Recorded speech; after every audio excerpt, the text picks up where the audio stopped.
And now, the Disney Plus Award for Best Breakout Guest Role goes to Agatha Harkness!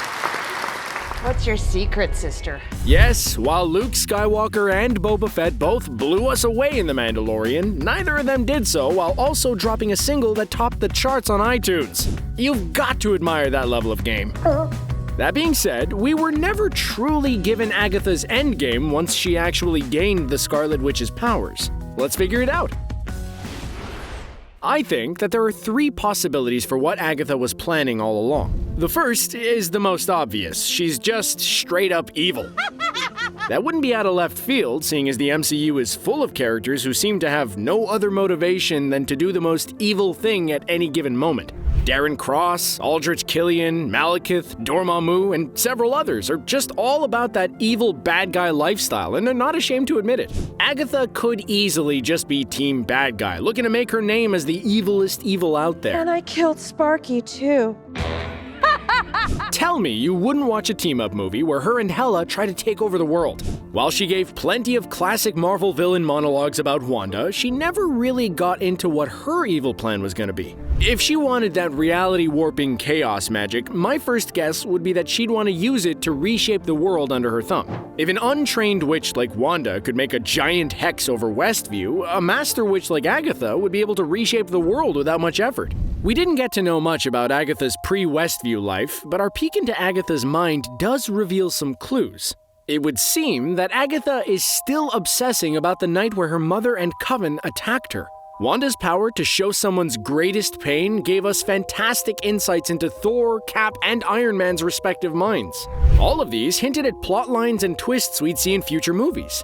Well, I assume all of them do. We still haven't seen the Black Widow film that's gonna hopefully explain her seriously messed up origin story. So, if I had to guess, I'd say that Agatha would remake the world in Salem's image to change the past. I imagine a life where her mother and original Coven actually supported her would have led to a lot less pain.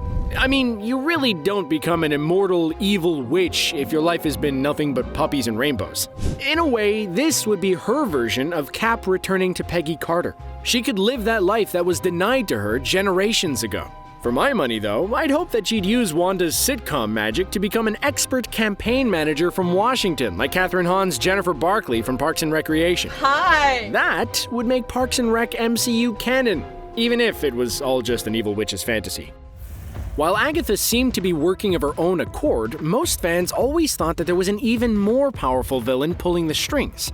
That's right, it's time to once again play every WandaVision fan's favorite game show, Is It Mephisto? Throughout the run of WandaVision, most fans were convinced that Mephisto was going to be revealed as the big bad behind it all. The theory got so much traction that Michael Strahan asked Paul Bettany point blank if Mephisto was in the series on Good Morning America. There is actually a lot of logic behind this theory. The run that WandaVision takes the most inspiration from is The Vision and the Scarlet Witch. This comic also tells the story of Wanda and Viz trying to have it all as a married superhero couple who have a supernatural family while they fight against evil.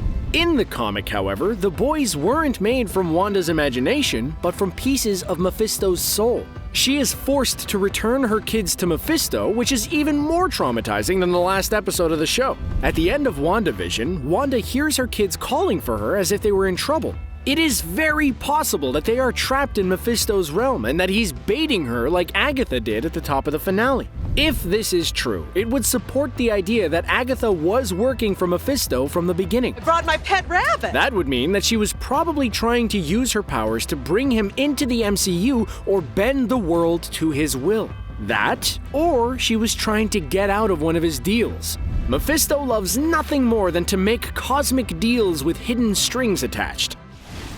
As popular as the Mephisto theory is, there's another one about Agatha that die-hard fans have been clinging to ever since Agatha revealed herself to Wanda. This theory is that Agatha isn't a villain at all, but actually wants to teach Wanda to master her magic.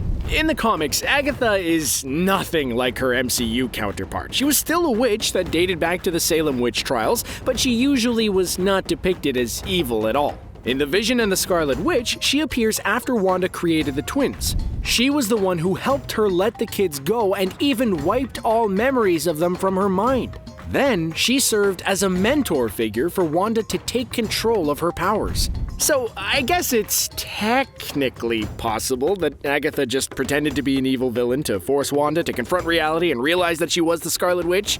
She did technically make Wanda go through all of the trauma from her past that was holding her back from mastering her powers. She also taught Wanda about runes and goaded her into a fight where she mastered using them. I don't think that's one of the 5 teaching styles, but I don't know any witchcraft, so I can't really judge. No, I know. I look forward to Agatha coming back to the MCU, but honestly, I'm hoping for the full Agatha All Along album. Hits like My Husband Ralph, Just a Salem Girl in a Modern World, and The Ballad of Senior Scratchy are guaranteed bangers.